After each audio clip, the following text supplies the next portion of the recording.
In 1943, S.Goldsmith stood at the edge of complete spiritual collapse. The man who would become Christianity's greatest mystical healer was making the exact same devastating mistake you're making right now. He was desperately trying to heal with his human mind instead of resting in divine consciousness. This single error nearly destroyed his spiritual mission before it truly began. For agonizing months, Joel struggled with repeated failures, mounting doubts, and the growing horrifying realization that everything he thought he knew about spiritual healing was completely wrong. His personal human will was actively fighting against divine grace. But in one life-changing, transformative moment of complete surrender, Joel discovered the revolutionary secret that changed absolutely everything. He stopped trying to make something happen through human effort and started allowing something divine to happen through spiritual receptivity.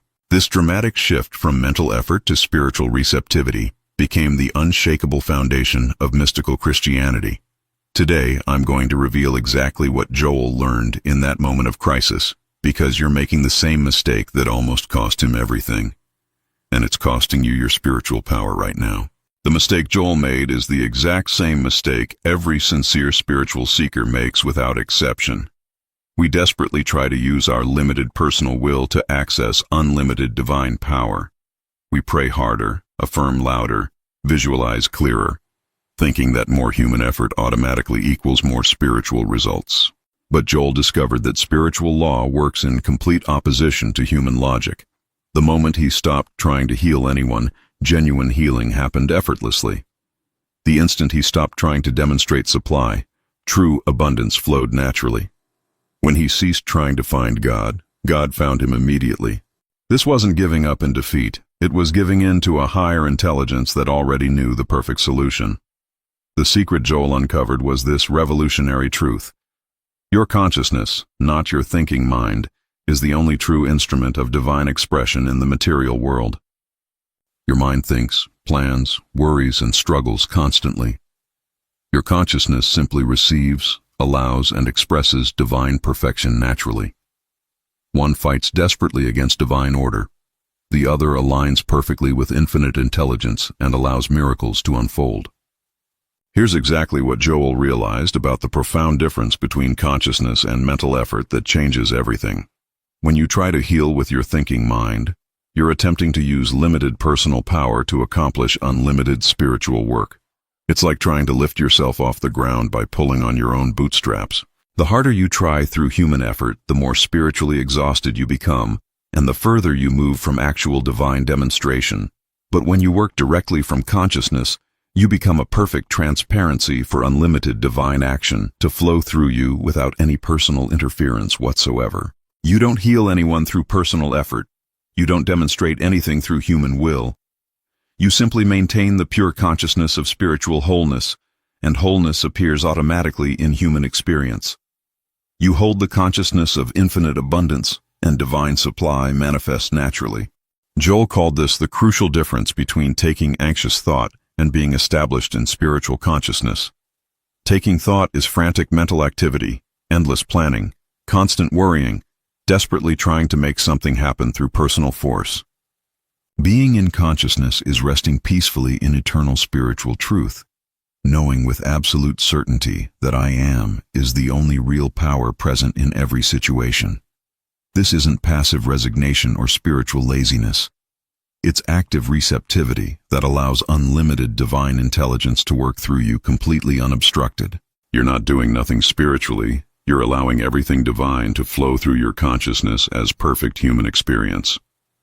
And that fundamental shift makes all the difference between spiritual struggle and effortless demonstration of divine harmony in your daily life. The practical application of Joel's revolutionary discovery changes absolutely everything about how you approach any spiritual work. Instead of trying to heal a persistent headache, you recognize that in pure consciousness, there simply is no headache, because perfection is the only reality.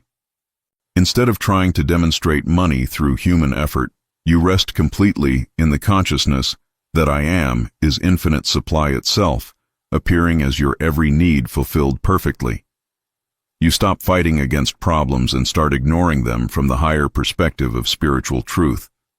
Let me share a powerful story that proves Joel's consciousness approach works even in the most challenging circumstances imaginable.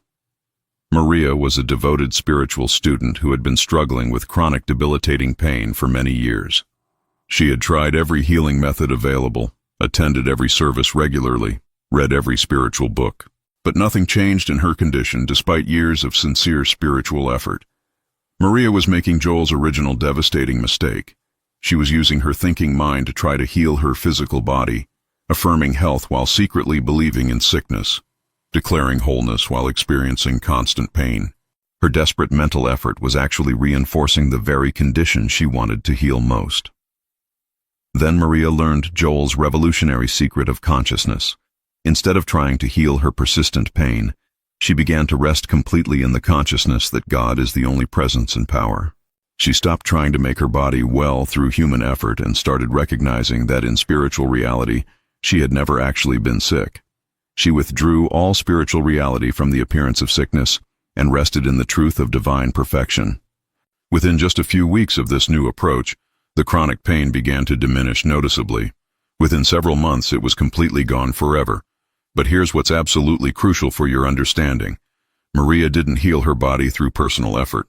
She stopped believing her body needed healing. She withdrew spiritual reality from the appearance of sickness and rested in the eternal truth of divine wholeness. Another student of Joel's consciousness principles, Robert, was facing complete financial collapse. His business was failing rapidly, debts were mounting dangerously, and paralyzing fear was consuming his thoughts. Like Joel in 1943, Robert was desperately trying to use spiritual principles to fix material problems through human effort. Robert spent many hours each day affirming abundance, visualizing success, and trying to demonstrate prosperity through mental concentration and personal will. But the harder he tried through human effort, the worse his financial situation became. His frantic mental effort was operating from the fundamental belief that he lacked something essential that needed to be obtained through personal struggle. When Robert learned to properly apply Joel's consciousness technique, everything shifted dramatically. Instead of trying to get money through human effort, he began to rest completely in the consciousness that I am is infinite supply itself. He stopped seeing himself as poor and started recognizing his true divine nature as abundance itself. The transformation took several months of consistent practice, but it was absolutely complete. Business opportunities appeared unexpectedly, debts resolved mysteriously, and abundance flowed naturally without personal effort. Robert had discovered that consciousness of supply is supply itself, not merely the avenue to supply. Sarah's marriage was on the brink of divorce when she discovered Joel's transformative teachings. Her husband was emotionally distant, communication had completely broken down, and both were ready to give up entirely. Sarah had been praying desperately for her marriage to be healed, but her prayers were filled with fear and desperation rather than spiritual consciousness. Sarah was trying to heal her relationship through mental effort and emotional pleading. She was seeing her marriage as broken and trying to fix it through spiritual techniques applied with human will. This approach was actually reinforcing the appearance of separation and discord in her relationship. When Sarah learned Joel's consciousness method, she stopped trying to heal her marriage through personal effort and started recognizing the spiritual reality of divine love as the only true presence. She ceased seeing her husband as unloving and began to know him as the perfect expression of divine love itself. The change in their relationship was gradual but absolutely profound. As Sarah maintained the consciousness of divine love, her husband began to respond completely differently. Communication improved naturally, intimacy returned spontaneously, and their marriage became stronger than ever before. These transformation stories reveal the unlimited power of Joel's consciousness technique. When you stop trying to change appearances and start recognizing spiritual reality, appearances change automatically. If these transformation stories inspire you, like this video to help others find these teachings, subscribe for more Joel Goldsmith wisdom, and comment. What healing journey resonated most with you? Beyond Joel's foundational consciousness technique, there are powerful complementary practices that significantly deepen your spiritual receptivity and accelerate your spiritual development. The first is what Joel called practicing the presence of God continuously throughout your daily activities and experiences. Instead of turning to God only when serious problems arise, you cultivate continuous recognition of divine presence in every moment. While working, you know with certainty that I am is the infinite intelligence expressing perfectly through all your activities and accomplishments. While resting, you recognize that divine peace is your natural permanent state of being. This transformative practice turns ordinary moments into sacred experiences. You're not trying to bring God into your separate life. You're recognizing that God is already the very life you're living.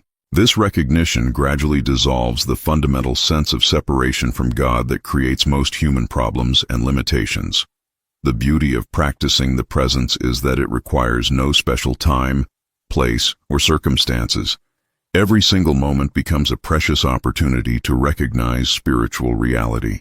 The second powerful complementary technique Joel taught is going within for specific divine guidance whenever you face important decisions or challenging circumstances. Instead of trying to figure out what to do through human reasoning, you turn within to receive perfect divine direction. This isn't asking God to tell you what to do as if you were separate from divine intelligence. It's recognizing that divine intelligence is actually your own true intelligence operating. You quiet the personal thinking mind, rest in the consciousness of I am, and allow the perfect answer to unfold naturally. Sometimes divine guidance comes as a clear inner knowing, sometimes as an intuitive feeling, sometimes as circumstances that naturally open or close opportunities.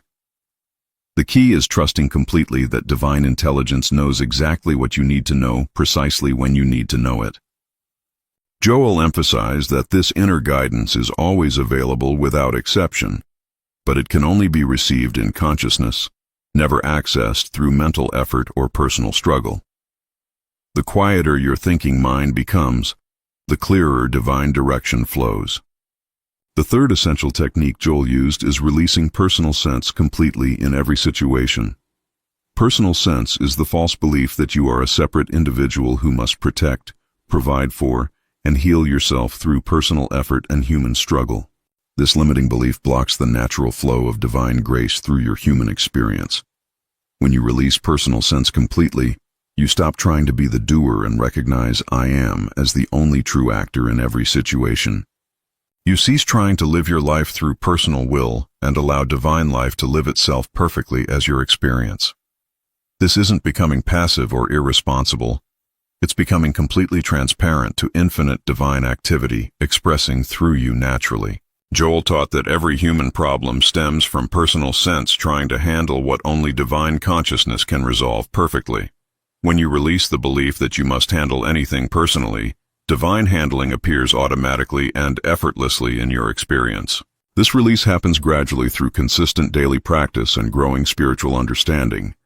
Each time you catch yourself trying to handle something through personal effort, you pause immediately, release it completely to divine consciousness, and rest in the awareness that I am knows exactly what to do. These three complementary techniques work together harmoniously to establish what Joel called the consciousness of I am. This isn't a belief or a thought, it's a living awareness that divine being is your being, divine consciousness is your consciousness, divine life is your life. When this consciousness becomes firmly established through practice, you naturally stop making the mistake that almost destroyed Joel. You cease trying to use spiritual principles to improve human conditions and start recognizing that spiritual reality is the only true reality. This recognition transforms everything without any personal effort whatsoever. Health appears because you know yourself as the expression of divine wholeness. Abundance flows because you recognize yourself as infinite supply. Love expresses because you know yourself as divine love itself. Even with clear understanding of Joel's teachings, many sincere students face common obstacles that can seriously derail their spiritual progress. The first major obstacle is impatience with the gradual process of spiritual unfoldment. You desperately want immediate dramatic results, but consciousness develops gradually through consistent practice. Joel himself experienced this challenging obstacle during his early years of spiritual development. He would practice the presence faithfully for days or weeks, then become deeply discouraged when dramatic healing didn't occur immediately. This impatience actually interfered with the natural unfoldment of consciousness. The solution is understanding that every single moment of recognition, every instance of resting in consciousness, is building powerful spiritual momentum that will eventually demonstrate in human experience. You may not see immediate changes in outer appearances, but consciousness is establishing itself more firmly with each sincere practice. Trust completely that divine timing is always perfect timing. Some demonstrations happen quickly, others unfold slowly over time. Your only work is to maintain consciousness regardless of appearances. The second common obstacle is mixing spiritual consciousness with personal mental effort. You'll catch yourself practicing Joel's techniques correctly, then slipping back into trying to make something happen through personal will and human effort. This mixture seriously dilutes the effectiveness of consciousness. Joel warned against this spiritual confusion repeatedly. He taught that you cannot serve two masters simultaneously. Either you're resting peacefully in consciousness, or you're working from personal effort, but you cannot do both at the same time effectively. The mixture creates internal conflict and significantly delays demonstration of harmony. When you notice yourself trying to help consciousness along through mental effort, simply stop immediately and return to complete rest in spiritual truth. Release whatever you are trying to accomplish through personal will and re-establish your awareness in the truth of I Am as the only power and presence. This is not spiritual failure. It's simply part of the natural learning process that every student experiences. The third obstacle is expecting consciousness to work according to your personal timeline and preferences. You may desperately want healing to appear in your physical body, but consciousness expresses as improved relationships. You may expect supply through your current job, but abundance comes through completely unexpected channels. Joel learned that consciousness always demonstrates perfectly, but never according to limited personal expectations. Divine intelligence knows the perfect form of expression for each situation, and this form may be completely different from what the human mind anticipates or desires. Your role is to maintain consciousness faithfully and allow divine intelligence to choose the perfect form of expression. When you insist on specific outcomes, you severely limit the infinite ways that consciousness can manifest in your experience. Trust completely that whatever consciousness produces is exactly what you need, even if it's not what you personally wanted. Divine wisdom sees the complete picture and always provides the highest good for all concerned. The final common obstacle is using Joel's techniques to improve personal sense instead of dissolving it completely. This happens when you practice consciousness in order to get a better human experience rather than recognizing your true divine nature. Joel taught that the real purpose of spiritual practice is not to improve the human, but to realize that the divine is the only identity you actually have. When you use consciousness to get better health, more money, or improved relationships, you're still operating from personal sense. True spiritual practice involves recognizing that you are already whole, abundant, and loved in consciousness. The purpose of Joel's techniques is to rest in this recognition, not to achieve it through effort.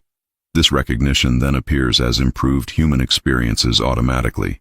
If these challenge-breaking techniques speak to your heart, like to support this content, subscribe for advanced spiritual practices, and comment. Which obstacle are you ready to transform now?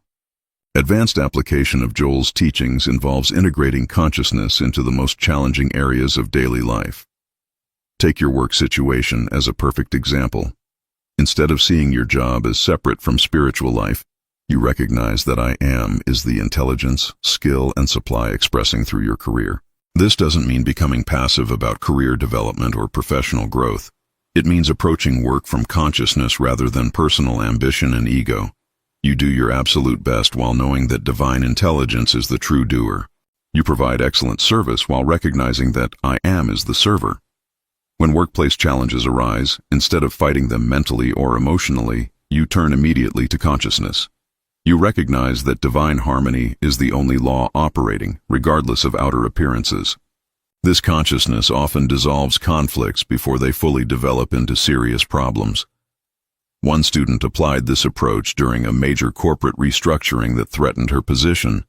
Instead of fighting the changes through human effort, she maintained consciousness of divine order operating perfectly. She was promoted to a significantly better position, while many others were let go during the restructuring. Family relationships provide another challenging arena for advanced consciousness practice. When family members trigger old emotional patterns or create difficult challenges, Instead of reacting personally, you turn to consciousness. You recognize divine love expressing through every individual, regardless of their current behavior or attitudes. This doesn't mean accepting inappropriate behavior or enabling dysfunction. It means seeing through the human appearance to the divine reality of every person, while taking appropriate human action when necessary for protection or boundaries. Joel taught that when you consistently see others from consciousness rather than personal judgment, they begin to express their divine nature more clearly in your experience. Your consciousness of their spiritual perfection calls forth their perfection and dissolves discord. One practitioner used this approach with her alcoholic brother, who had been destroying his life for years. Instead of trying to change him through human effort, she held the consciousness of his divine wholeness. Over several months of consistent practice, he sought treatment voluntarily and recovered completely. Health challenges offer perhaps the most demanding arena for consciousness practice. When symptoms appear or medical diagnoses are given, the natural temptation is to fight the condition mentally or try to heal the body through spiritual effort. Joel's approach is radically different from conventional spiritual healing methods. Instead of seeing yourself as sick and trying to become well through effort, you recognize that in consciousness, wholeness is your permanent, unchanging nature. You don't deny what appears to be happening in human experience, but you refuse to give it spiritual reality or power.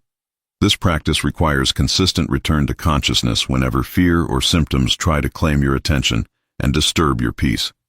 You acknowledge what appears to be happening while resting firmly in the knowledge of what is actually true spiritually.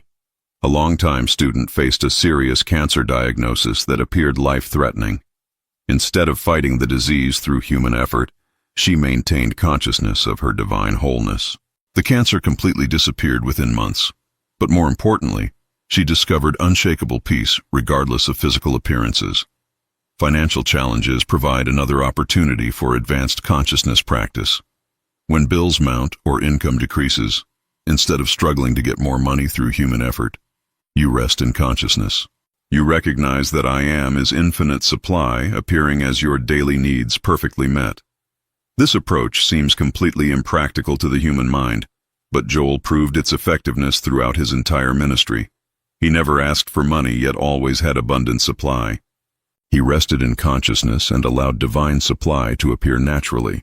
You practice this by releasing financial concerns to consciousness while taking appropriate human steps. You pay bills, seek employment, and manage resources wisely, but you do these things from consciousness rather than fear. One practitioner applied this during extended unemployment. Instead of desperately seeking work through human effort, he maintained consciousness of divine intelligence expressing through his career. The perfect position appeared with better pay and conditions than his previous job. As consciousness becomes firmly established through consistent practice, you begin to experience what Joel called the mystical life. This is life lived from constant awareness of your divine nature rather than personal sense of separation from God. In the mystical life, problems don't disappear from human experience, but your relationship to them transforms completely. Challenges become opportunities to deepen consciousness. Difficulties become invitations to release more personal sense and rest more completely in I Am. You discover that external harmony is not the ultimate goal of spiritual practice. Internal recognition of truth is the goal. When you know yourself as consciousness itself, external appearances lose their power to disturb your peace or diminish your joy. This doesn't mean becoming indifferent to human experience or withdrawing from life. It means experiencing human life from the perspective of consciousness rather than personal sense. You engage fully in life while remaining spiritually free from personal attachment to outcomes. The mystical life transforms your entire approach to helping others spiritually. Instead of trying to heal people or solve their problems through human effort, you maintain consciousness of their divine wholeness and allow that recognition to bless their experience naturally. Joel discovered that the most effective healing work happens when you completely forget about the person's problem and rest in the consciousness of God's presence. Your consciousness becomes a perfect transparency for divine love to touch their experience. This approach requires releasing all personal responsibility for others, while remaining available to serve as consciousness directs. You don't fix anyone through human effort, but you hold the consciousness that allows divine fixing to occur naturally. Many students find this the most challenging aspect of mystical living. Personal sense desperately wants to help through human effort, but consciousness serves through divine being. Learning this crucial difference transforms both your service and your effectiveness in helping others experience healing. After decades of consistent practice, advanced students discover what Joel called the natural life. This is living from consciousness so consistently that it becomes completely effortless. You no longer have to remember to practice the presence, you simply live as presence itself. The techniques that once required discipline become natural as breathing. Recognizing I am becomes as automatic as physical breathing. Resting in consciousness becomes your normal state rather than something you do during spiritual practice times. In this natural life, the mistake that almost destroyed Joel becomes completely impossible. You couldn't try to use personal will for spiritual work because personal will has dissolved into divine will. You couldn't make spiritual effort because consciousness has become your effortless nature. This is not a distant goal, but a present possibility available right now. Every moment you rest in consciousness instead of personal effort, you're living the natural life. Every instance of recognizing I am instead of trying to become something, you're expressing mystical consciousness. You now understand the mistake that almost destroyed Joel Goldsmith and how it's been destroying your spiritual effectiveness. You've learned the secret that transformed his crisis into his greatest discovery. Consciousness, not effort, is the key to spiritual demonstration. The path forward is clear, but requires unwavering commitment. Stop trying to use spiritual techniques to improve human conditions through personal effort. Start resting in the consciousness that recognizes spiritual reality as the only true reality. Let this recognition transform your experience naturally. Remember, you are not a human being seeking a spiritual experience through effort. You are consciousness itself, appearing as human experience. When this recognition becomes firmly established, everything Joel taught becomes your natural expression, and his mistake becomes impossible to make. Begin today by choosing consciousness over effort in one specific area of your life. Rest in I am instead of trying to become something. Allow divine intelligence to handle what personal will cannot accomplish. Your transformation starts with this choice. If your spiritual understanding expanded through these Joel Goldsmith secrets, like this video, subscribe for more transformative teachings, and comment, I am transformed, to confirm your new path.